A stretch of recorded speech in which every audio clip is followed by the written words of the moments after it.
Amin Zarrouk, j'ai 32 ans. Je suis directeur et cofondateur d'Alten GFIT Maroc. Alten GFIT Maroc est la filiale marocaine du groupe Alten. Le groupe Alten est le leader européen de l'ingénierie conseil en technologie, c'est-à-dire tous les métiers de l'ingénieur. Au Maroc, nous sommes focalisés sur les systèmes d'information, réseau et télécom. Notre entité, aujourd'hui, elle est répartie sur deux pôles. Le premier pôle, qui est le pôle système d'information, la software factory, c'est-à-dire c'est là où on développe des logiciels sur mesure pour les banques, finances, assurances. Et puis un deuxième pôle, qui est le pôle télécom, réseau et télécom. C'est là où on travaille avec des opérateurs télécoms français et marocains. Et donc là, en parlant de ça, nos clients sont des clients français qui délocalisent leurs projets à Fès, sur le centre Fès Shore. Et puis, il y a une deuxième partie qui vise un petit peu le marché marocain, maghrébin et africain à travers une agence à Casablanca qu'on vient d'ouvrir depuis le début de l'année. On a fait confiance à des jeunes sortis d'école. On les a pris en stage de fin d'études. On les a accompagnés pour progresser rapidement et devenir des assistants chefs de projet ou aujourd'hui, après 6 ans, ils sont même des directeurs de projet.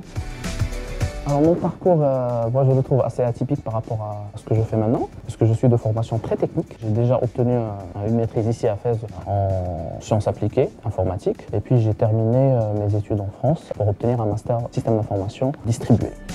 L'entrepreneuriat, c'était un petit peu pour moi, même dans ma famille, c'était un peu une évidence. J'avais l'impression de ne pas avoir le choix. Je pense que je tiens ça de mon père, qui a le sens des affaires et du business. En France, j'ai intégré la société GFIT en tant qu'ingénieur d'études et développement J2E. J'ai travaillé en tant que consultant chez Crédit Agricole. Et ensuite, j'ai entendu parler de ce qui se passe au Maroc avec cette dynamique d'offshoring, des parcs offshore. À un moment donné, je me suis dit pourquoi pas et pourquoi pas moi.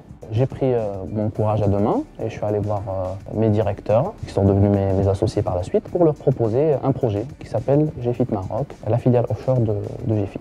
J'ai présenté le Maroc et puis j'ai présenté moi. Alors ça il fallait argumenter un petit peu plus parce que j'avais pas encore 25 ans. J'étais un informaticien très technique, j'avais pas beaucoup d'expérience, mais j'avais l'audace. Il faut être vraiment audacieux et il faut oser. Ensuite, la responsabilité et la loyauté. Quand on crée une entreprise, il faut aimer les challenges, les défis de tous les jours, les difficultés, les obstacles et adorer les surmonter. C'est très important. Parce qu'à un moment donné, il faut considérer ça comme un jeu. Quand on joue à un jeu vidéo, imaginons qu'il n'y a pas d'obstacle, il n'y aura aucun plaisir. Et c'est un peu l'entrepreneuriat aussi.